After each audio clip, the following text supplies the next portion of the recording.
మొదటిగా ఒక చిన్న అనౌన్స్మెంట్. ఈ నెల 11వ తారీఖున రాష్ట్ర వ్యాప్తంగా అన్ని జిల్లాల్లోనూ కలెక్టరేట్లో కలెక్టర్లకి రైతాంగం తరపున వైఎస్ఆర్ కాంగ్రెస్ పార్టీ పెద్ద ఎత్తున వెళ్ళి రైతుల సమస్య గురించి, ముఖ్యంగా ప్యాడీని గిట్టుబాటు ధరకు కొనకపోవటాన్ని ప్రశ్నిస్తూ, గిట్టుబాటు ధర కొనే విధంగా డిమాండ్ చేస్తూ పెద్ద ఎత్తున ఇవ్వాలనుకున్నటువంటి విజ్ఞప్తులకు సంబంధించి కొన్ని జిల్లాల్లో ఎమ్మెల్సీ ఎన్నికల కోడ్ ఉన్నందువలన 11వ తారీఖు నుంచి దాన్ని 13వ తారీఖుకి పోస్ట్పోన్ చేయటం అయిందనే విషయాన్ని వైఎస్ఆర్సీపీ నాయకులు, కార్యకర్తలు, ప్రజలు, రైతాంగం గుర్తించాలని ఈ సందర్భంగా ప్రకటన రూపంలో తెలియపరుస్తూ ఉన్నాము. ఇకపోతే అసలు విషయానికి వస్తే, మన కాకినాడ సీపోర్ట్ వ్యవహారం ఏ విధంగా జరుగుతుందో అందరూ గమనిస్తూనే ఉన్నారు. చంద్రబాబు నాయుడు గారు అధికారంలోకి రావడం కోసం అనేకమైనటువంటి వాగ్దానాలు, సాధ్యాసాధ్యాలను చూడకుండా ఏ విధంగా అయినా సరే జగన్మోహన్ రెడ్డి గారిని ఓడించి అధికారంలోకి రావాలనేటువంటి ఏకైక దృక్పథంతో సాధ్యాసాధ్యాలను, కోశాగారం యొక్క దాని కెపాసిటీని చూసుకోకుండా విచ్చలవిడిగా వాగ్దానాలు ఇచ్చారు. ఆ వాగ్దానాల్లో ఏ ఒక్క వాగ్దానాన్ని నెరవేర్చక ప్రజల్ని మభ్యపెడుతూ ఉంటే ప్రజల్లో తీవ్రమైనటువంటి వ్యతిరేకత వస్తున్న సందర్భాన్ని పురస్కరించుకొని రకరకాల డైవర్షన్స్ చంద్రబాబు నాయుడు గారు, ఆయన కూటమి ప్రభుత్వం చేస్తున్నది. మొన్నటిదాకా తిరుపతి లడ్డు గురించి చాలా పెద్ద కథనే నడిపారు. ఏమీ లేకపోయినా దాన్ని చాలా పెద్ద జాతీయ స్థాయిలో జగన్మోహన్ రెడ్డి గారు ఏదో కల్తీ నెయ్యితో లడ్డూ తయారు చేశారనేటువంటి ఒక విష ప్రచారాన్ని చేశారు. ప్రజలు ఎవరు నమ్మలేదు. మళ్ళా ఇవాళ ఒక కొత్త విష ప్రచారాన్ని బయటకు తీసుకొచ్చారు. అదేమిటంటే, కాకినాడ సీపోర్ట్లో అరవిందో ఇంటర్నేషనల్ కంపెనీ 41% వాటాలను కొనుక్కుంటే, పరస్పర అంగీకారంతో కొనుక్కుంటే, దీనికి అంతా కారణం జగన్మోహన్ రెడ్డి గారు, సుబ్బారెడ్డి గారు, సాయిరెడ్డి గారు, సుబ్బారెడ్డి గారి కుమారుడు, సాయిరెడ్డి గారి అల్లుడు, వీళ్ళందరూ కలిసి గొంతు మీద కత్తి పెట్టి ఈ అగ్రిమెంట్ చేయించారని ఆఫ్టర్ 4.5 years ఇవాళ బయటకు తీసుకొచ్చి రాద్ధాంతం చేసేటటువంటి ప్రయత్నం చేస్తున్నారు. సింపుల్. చంద్రబాబు నాయుడు గారి మూఢసాపరండి అనేక సందర్భాల్లో రాజశేఖర రెడ్డి గారు చెప్పారు, మొన్న జగన్మోహన్ రెడ్డి గారు చెప్పారు. చాలామందికి తెలుసు కూడా. తాను చెయ్యాలనుకున్న దాన్ని ముందు ఎవరి చేతో పత్రికల్లో కదిపించటం, పచ్చరాతలు రాయించటం, తర్వాత ఏదో జరిగిపోయిందని రోజు ఒక కథనం. కాకినాడ సీపోర్టు గురించి కూడా మొన్నటిదాకా ఏమీ తెలియనట్టుగా ఉన్నటువంటి ఈనాడు పత్రిక కానీ, వారికి సంబంధించినటువంటి పత్రికలు కానీ పుంఖాలుగా కథలు రాస్తూ ఉన్నారు. ఇవాళ కూడా ఫ్రంట్ పేజీలో, ఈనాడు ఫ్రంట్ పేజీలో లెక్కలేసి కొట్టేశారు. మామూలు కాదు, లెక్కలేసి కొట్టేశారంట. కాకినాడ పోర్ట్ సెజ్లో వాటాలు గుంజుకున్న కేసులో ఆ ఆడిటింగ్ కంపెనీ విజయసాయిరెడ్డికి నామినీ అంట. ఈ auditing company PK Sridhar and సంతానం ఎల్ఎన్పి. ఇది సాయిరెడ్డి గారికి బినామీగా ఉందంట, ఆయన నామినీగా ఉందంట. నాకు అర్థం కాల. ఏదైనా నామినీలు ఉంటే బ్యాంక్ అకౌంట్లకు నామినీలు ఉంటారు, ఆస్తులకు నామినీలు ఉంటారు, కానీ ఈ చార్టర్డ్ అకౌంటెంట్స్కి కూడా నామినీలు ఉంటారనేది కొత్తగా చెప్తున్నారు ఈనాడులో. విజయసాయిరెడ్డి గారు ఈజ్ ఎ సర్టిఫైడ్ ఆడిటర్. ఆయనకు విస్తృతంగా పరిచయాలు ఉంటే ఉండొచ్చు. అందువల్ల ఆయన నామినీ అంట, ఆయన చెబితే చేసిందంట. ఇట్లాంటి కట్టుకథలు ఆ రోజున ఏమయ్యారని అడుగుతా ఉన్నా. ఆ రోజు మీరు రాసినట్టుగా లేరు ఆ రోజు జరిగినప్పుడు. ఇవాళ మాత్రం మీరు ఇలాంటివి రాస్తారు. ఏమంటారు దీనిలో? వాళ్ళ చేత ఆడిటింగ్ చేయించి ప్రభుత్వానికి 965 కోట్ల రూపాయలు కట్టాల్సి వచ్చిందని చెప్పి, మళ్ళీ ఈ వాటాలు అయిపోయిన తర్వాత దాన్ని తగ్గించేసి కేవలం 9 కోట్ల రూపాయలే చూపించారు. ఇదంతా కూడా పెద్ద నాటకం. అని ఒక కథ అల్లేటటువంటి ప్రయత్నం చేస్తున్నారు. నేను మనవి చేస్తున్నా, ఇవాళ ఏ కంపెనీ అయినా, అది ప్రభుత్వ సంస్థ అయినా మరొకటైనా, ఆడిటింగ్ ప్రతి సంవత్సరం జరుగుతూ ఉంటుంది. అలాగే సీపోర్ట్ సంబంధించి కాకినాడ సీపోర్ట్ కూడా ప్రతి సంవత్సరం లాగానే ఆ సంవత్సరం జరిగి ఉండొచ్చు.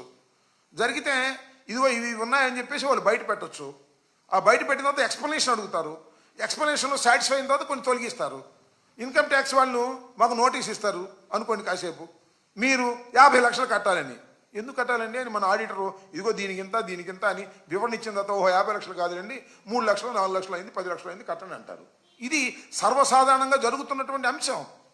ఇది ఈనాడు కూడా తెలుసు. కానీ ఈనాడు విష ప్రచారం చంద్రబాబు నాయుడు గారు చెప్పడం కొంప కొల్లేరైపోయింది, మొత్తం కేవీ రావు గారి మీద గొంతు కత్తి పెట్టేసి మొత్తం లాగేసుకున్నారు, దోపిడీ చేసేశారు అని చెప్పి ప్రజలను నమ్మించాలని. అసలు లాజిక్గా నిలబడదా? అసలు చట్టానికి నిలబడదా? ప్రజలు నమ్ముతారా నమ్మరా? ఇవన్నీ అనవసరం. రాసేద్దాం, నమ్మేవాళ్ళు నమ్ముతారా, నమ్మనోళ్ళు నమ్మరు అనేటువంటి ఒక పద్ధతుల్లో ఈనాడు పత్రిక చేస్తున్నటువంటి వ్యవహారం. చాలా సందర్భాలు తెలుగుదేశం వాళ్ళు అంటారు, సాక్షి పత్రికలు ఏమైనా రాస్తే సాక్షి అవినీతి పత్రిక, అవినీతి డబ్బుతో పెట్టారు, జగన్మోహన్ రెడ్డి గారు ఏం చెప్తే అది రాస్తుంది అని. ఇవాళ మీదేం పత్రిక అంటున్నా? ఈనాడులో పత్రికలో రాస్తున్నటువంటి రాతల గురించి కాదు, అసలు ఈనాడు పుట్టకేంటని అడుగుతా ఉన్నా. ఈనాడు అనేదే మోసపూరితమైన పత్రికగా పుట్టింది. ఇవాళ నేను మనవి చేస్తున్నా, ఇవాళ రామోజీ ఫిలిం సిటీలో కానీ, లేదా చిట్ ఫండ్స్ కానీ, మార్గదర్శి చిట్ ఫండ్స్ కానీ, మార్గదర్శి ఫైనాన్సర్స్, ఇవాళ నేను మనవి చేస్తున్నా, ఇవాళ హైదరాబాద్ హైకోర్టులో మార్గదర్శి ఫైనాన్స్ కథ నడుస్తూ ఉంది. రామోజీరావు గారు చట్ట విరుద్ధంగా డిపాజిట్లు సేకరించాడు అనేది చాలా స్పష్టంగా ఇవాళ ఆర్గ్యుమెంట్ జరుగుతూ ఉన్నాయి. ఉండవల్లి అరుణ్ కుమార్ గారు వేసిన పిటిషన్లో. అంత అవినీతి పత్రిక మీది. ఈ పత్రిక చంద్రబాబు నాయుడు గారు కాపాడుతున్నటువంటి పత్రిక ఇది. చంద్రబాబు నాయుడు గారి కోసం కథలు రాసే పత్రిక ఇది. అలాంటి పత్రిక మీద, పత్రికలో ఇవాళ పుంఖాలుగా సాయిరెడ్డి గారి మీద, వాళ్ళ మీద, వీళ్ళ మీద పరస్పర అంగీకారంతో 41.12% తీసుకుని మార్పు చేసుకుని ఆర్ఓసి దగ్గర వీటన్నిటి దగ్గర కూడా మార్పు చేసుకుని ఓ చట్టబద్ధత పొందినటువంటి దాన్ని ఇవాళ అధికారంలోకి రాగానే ఆ కేవీరావుని బొట్టు రావడం, అబ్బాయి నువ్వు కంప్లైంట్ ఇవ్వరా, నీకేం కావాలో చేసి పెడతామని చెప్పడం, లేదా బెదిరించడం, లేదా బుట్టలో వేసుకోవటం. అదేమంటే మావాడు కాబట్టి వేసుకోవడం, ఆయన మీద కంప్లైంట్ ఇవ్వడం, రిజిస్టర్ చేయటం, లుకౌట్ నోటీస్ ఇవ్వడం, వీలైతే అందరం లోపలేసేస్తామని బెదిరించడం. This is the blackmailing politics Chandrababu Naidu garu ఆడుతున్నారు. దాహం తీరలా ఆయనకి. ఇన్ని కోట్లు సంపాదించినా, ఇన్ని ఆస్తులు సంపాదించినా దాహం తీరలా. జగన్మోహన్ రెడ్డి గారి మనుషులు కానీ, జగన్మోహన్ రెడ్డి గారికి సన్నిహితంగా ఉండేవాళ్ళు కానీ, ఆయన సామాజిక వర్గానికి సంబంధించిన వారు కానీ డబ్బులు సంపాదించుకుంటే సహించకూడదు. వాళ్ళు సంపాదించుకుంటే రేపు ఏదన్నా మన అధికారానికి ఇబ్బంది వస్తుందనేటువంటి ఉద్దేశంతో నేను మనవి చేస్తున్నా. 500 కోట్ల రూపాయలు ఇచ్చారండి ఈ అగ్రిమెంట్ చేసుకున్నప్పుడు. 41.12కి 500 కోట్లు, 949 కోట్ల రూపాయలు ఇచ్చి చేసిన ఊరిని అబ్బాబురిగా చేసుకోలేదే, అన్నీ అయిపోయినాయే. ఆ తర్వాత మళ్ళీ వాళ్ళ మేము అధికారంలోకి వచ్చాం కాబట్టి ఈ కేసులు తోడదాం, ఈ ప్రాపర్టీస్ డిస్ప్యూట్స్ తేల్దాం, ఇబ్బంది పెడదాం, వీలుంటే నొక్కేద్దాం. నొక్కటం మీ వల్ల కాదని కూడా ఈ సందర్భంగా నేను మనవి చేస్తున్నా. అదేమంటే PKL Sridhar and company and సంతానం ఎల్ఎల్పి ఇదేదో బినామీ కంపెనీ అనో లేకపోతే సాయిరెడ్డి గారి సొంత కంపెనీ లాగా చెప్పేటటువంటి పరిస్థితులు మీరు తీసుకొస్తున్నారు. చాలా దుర్మార్గంగా చంద్రబాబు నాయుడు గారు ఈనాడు, పచ్చపత్రికలు వారికి ఉన్న బలాన్ని ఉపయోగించేటువంటి కార్యక్రమం చేస్తున్నారు. ఇంకోటి కూడా చెప్తున్నా, నేను డైరెక్ట్గా కేసే పెట్టొచ్చుగా. మొట్టమొదటి రోజునే అటు బెటరు. ముందు ఒక ఆయన పంపించారు మహానుభావుడిని, వెళ్ళి ఆయన పీడిఎస్ రైస్ పట్టుకుంటా అన్నాడు.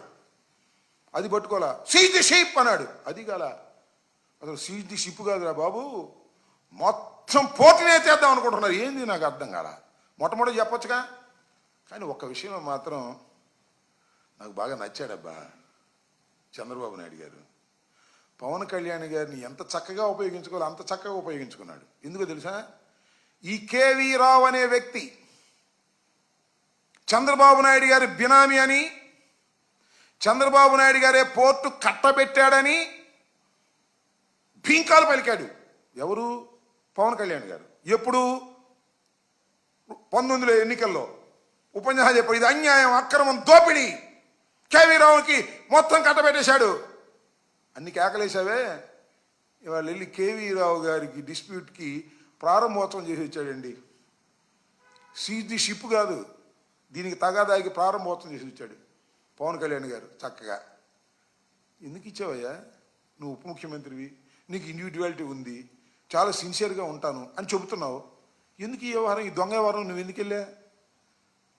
డబ్బులు తీసుకుంటున్నావా అంటే మావాడు మళ్ళీ కోపం. డబ్బులు తీసుకొని ఎందుకు వెళ్ళి ప్రజాసేవకి వెళ్ళావా?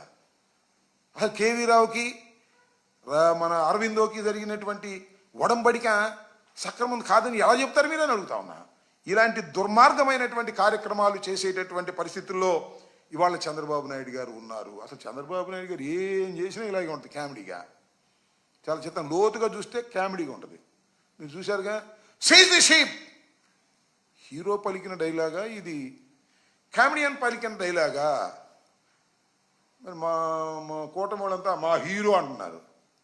సీజ్ ది షిప్ అంటే షిప్ సీజ్ అవ్వాలిగా, సీజ్ కాల అవ్వదు. ఎందుకు కాదంటే సీజ్ ది షిప్ అనేకి ఆ పవర్ లేదు, రాష్ట్ర ప్రభుత్వానికి ఆ పవర్ లేదు.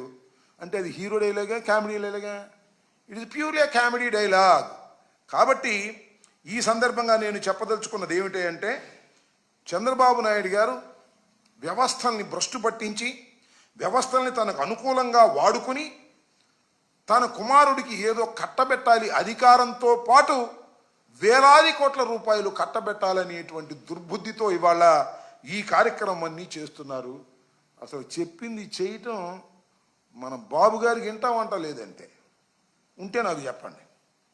మొన్న ఏమన్నాడు, బెల్ట్ షాపులు పెడితే బెల్ట్ తీస్తా అన్నాడు. అసలు బెల్ట్ షాపులు లేనిది ఎక్కడ చెప్పమంటున్నా ఈ రాష్ట్రంలో. అందరిని ఆలోచించమని మనం వచ్చేస్తున్నా.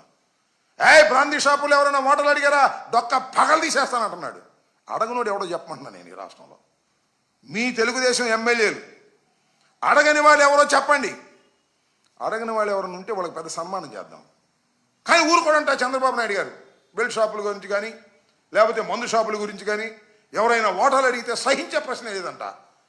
బీంకాలు పరుగుతూ ఉన్నాడు పిట్టల దొరలాగా. అందరూ కొట్టుకు తినే భావించి బయలుదేరి విపరీతంగా కొట్టుకు తినేటువంటి పరిస్థితుల్లో ఇవాళ ఉంటే మీరు ఇవాళ మాట్లాడతారు. అంతేకాదు, అసలు ఏంది బియ్యంలో గొడవ ఏంది? సరే, కాకినాడ సీపోర్టు నువ్వు కాజేయడానికి ప్లాన్ వేసి బియ్యాన్ని దగ్గరికి చీమలు పంపినట్టుగా మా పవన్ కళ్యాణ్ పంపావు అనుకో, అది వేరే విషయం. బియ్యం దగ్గరికి చీమలు వెళ్తాయి కదా, అట్ట వెళ్ళారు. చివరికేమో పెద్ద చేప పట్టుకోవాలని చంద్రబాబు గారు తాపత్రయ పడిపోతున్నారు. బియ్యంలో వాటాలు ఏంది ఎవరికబ్బా నాకు చెప్పు. నేను మనవి చేస్తున్నా, ప్రతి నియోజకవర్గంలోనూ 20 లక్షలు, 30 లక్షలు, 10 లక్షలు, 5 లక్షలు తీసుకొని ఎమ్మెల్యే ఎవరో ఒక్క పేరు చెప్పమంటున్నా నేను తెలుగుదేశం మొత్తంలో. టోటల్గా రైస్ ఎక్కడైతే ఉత్పత్తి జరుగుతుందో ఈ పీడిఎఫ్ రైస్లో మొత్తం వాటాలు తీసుకొని కాలం గడుపుతూ ఉంటే నువ్వేమో భీకర పోరాటాలు చేస్తున్నటువంటి ఫోజు పెడితే ఏం చెప్పాలి నాకు అర్థం కానటువంటి పరిస్థితిని మనం చేస్తున్నా. అదేమంటే మొన్న ఏదో పయ్యావుల కేశవులు గారు ఫైనాన్స్ మినిస్టర్,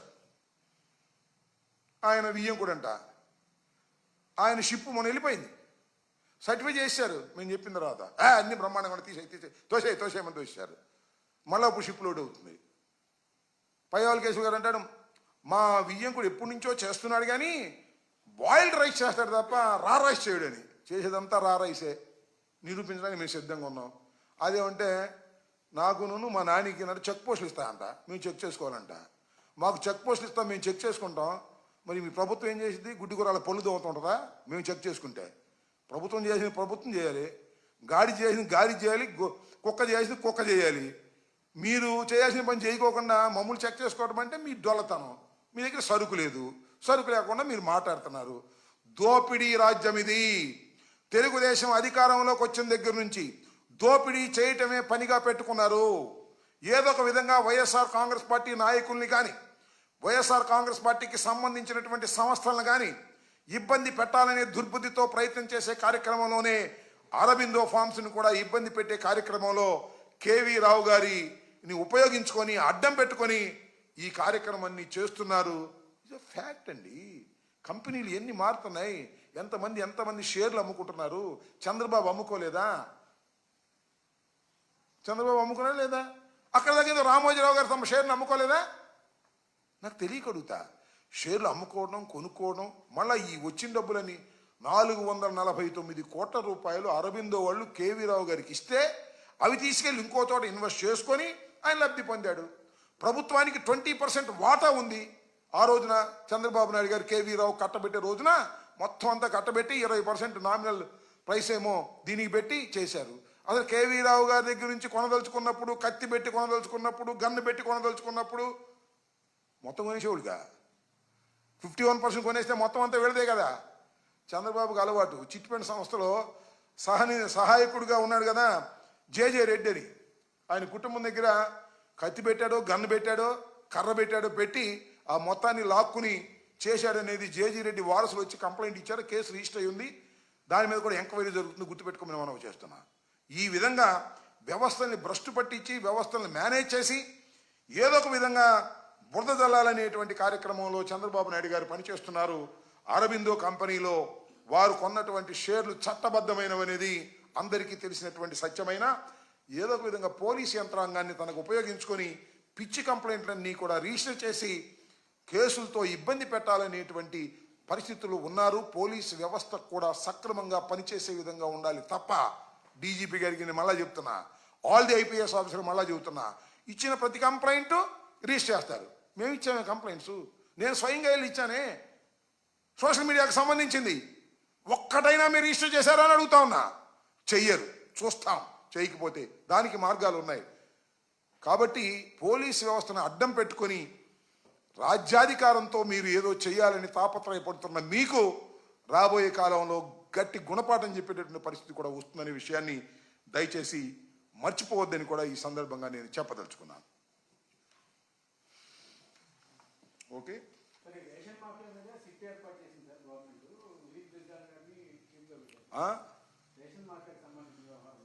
సిట్టా ఎన్ని సిట్లు ఏర్పాటు చేస్తారయ్యా? నాకు అర్థం కాలేదు. అదేంది, దాని పేరు ఏందండి? గంజాయి. గంజాయి మీద ఏదో ఈగలంట, పేర్లు బ్రహ్మాండంగా ఉన్నాయి. గంజాయి మీద ఈగలు, ఈగిల్, దీని మీదేమో సిట్టు, మన లడ్డు మీద ఒక సిట్టు. ఏమని నేను తెలియకూడదు, చెప్పండి ఒక మాట. హోంమంత్రి గారు ఏమన్నారు? పాపం అంటారులే మైక్ ముందు. గంజాయి 100 రోజుల్లో గంజాయి లేని రాష్ట్రాన్ని ఏర్పాటు చేస్తా. ఎన్ని రోజులు అయింది ఇప్పటికే? ఎక్కడ దొరకలేదు గంజాయి? చెప్పండి నాకు. గంజాయి దొరకలేదా? గుండె మీద చేసుకు చెప్పండి హోంమంత్రి గారిని, డీజీపీ గారిని. ఆ ఈగల్ని పెట్టి వాళ్ళని అడగండి. గుండె మీద చేసుకు చెప్పండి గంజాయి ఎక్కడ దొరుకుతుందో. అన్ని చోట్ల గంజాయి విచ్చలవిడిగా దొరుకుతుంది. ఇది అవాస్తవమా? బెల్ట్ షాపులు అవాస్తవమా? మద్యంలో వాటాలు అవాస్తవమా? ఊరినే సిట్లు, స్టాండులు, ఈగల్స్ ఇలాంటివన్నీ కూడా మోసపూరితంగా వేసి ఈనాడులో ఫ్రంట్ పేజీలు వేసుకొని పరిపాలన బాగా సాగుతుందో అని చెప్పుకోవడానికి పనికొచ్చేటటువంటి వ్యవహారమే తప్ప పరిపాలన గాలికి వదిలేశారు. వాళ్ళు ఇచ్చిన హామీలు గాలికి వదిలేశారు. అన్ని గాలికి వదిలేసి డబ్బులు లెక్కేసుకుంటున్నారు. మధ్యన ఎవరు అడిగారండి నన్ను, మాట మాటకి మైక్ ముందుకు వచ్చే లోకేష్ రావట్లేదు ఏంటి అని అడిగారు. ఆ పక్క ఆయన ఇంకో ఆయన అంటాడు, లోకేష్ గారు ఇప్పుడు రారండి, క్యాష్ లెక్కేసుకునే పనిలో ఉన్నారు, రహస్యంగా ట్రాన్స్ఫర్లు, మామూళ్ళు, ఇలాంటి బినామీలు, వ్యాపారాలు, ఈ డబ్బులన్నీ లెక్కేసుకునే బిజీలో ఉన్నారు, ఆయన బయటికి రారు అని. బయటకు వచ్చేది ఎవరంటే ఈయన ఎవరు, పవన్ కళ్యాణ్ గారు. ఆయన వస్తాడు, బ్యాడ్ ఉంటే ఆయన మీద పోద్ది. ఇలాంటి చాలా అద్భుతమైన, చక్కని, కన్వీనియంట్ అయినటువంటి ఒక మహత్తరమైన నాటకాన్ని చంద్రబాబు నాయుడు గారు ఆడుతున్నారు. సాగినంత కాలం మీ నాటకం బాగానే ఉంటుంది. ఆయన సాగకపోతే తెలుస్తుంది. ఈనాడు పత్రిక, మీ ఎల్లో పత్రికలు, మీ మీడియాలు మిమ్మల్ని ఏదో అద్భుతంగా మోస్తుంటే అది నిజమని అనుకోకండి. చివరికి మద్దతు ధర దొరక్క రైతాంగం అల్లాడిపోతున్నారు. వరి పండించుకున్న వారు దాని గురించి మాట్లాడే ప్రశ్న లేదు. ఏదో పేపర్లో మాత్రం హ్యామ్ డూమ్ అధికారులను ఆదేశిస్తున్నాం అంటారు, ఒట్టిదే, ఏమీ లేదు. అలాగే అమ్మఒడి లేదు, అది అమ్మఒడి కదా, అది వందనం అన్నారు కదా, తల్లికి వందనం లేదు. ఏ వాగ్దానాన్ని నెరవేర్చుకోలేనటువంటి దీనస్థితిలో ఉన్నటువంటి చంద్రబాబు నాయుడు గారు కాసేపు లడ్డు వివాదం, కాసేపు పోటు వివాదం, కాసేపు వాడిని లోపలేయటం, కాసేపు వీడిని లోపలేయటం, జగన్మోహన్ రెడ్డి గారి మీద కేసులు పెట్టడం, పోలీసుల యంత్రాంగాన్ని ఉపయోగించుకోవటం, పోలీసు యంత్రాంగాన్ని ఉపయోగించుకుని కేసులు పెట్టడం తప్ప మీరింతవరకు సాధించింది ఏమీ లేదు. భవిష్యత్తులో సాధించేది కూడా ఏమీ లేదు. పోలీసు యంత్రాంగాన్ని అడ్డం పెట్టుకొని కలకాలం రాజ్యాన్ని ఏలలేరు. గుర్తుపెట్టుకోండి, ఇది వాస్తవం. చరిత్ర ఒకసారి చంద్రబాబు నాయుడు గారు చూసుకుంటే మంచిదని ఈ సందర్భంగా నేను చెప్పదలుచుకున్నాను. ఓకే.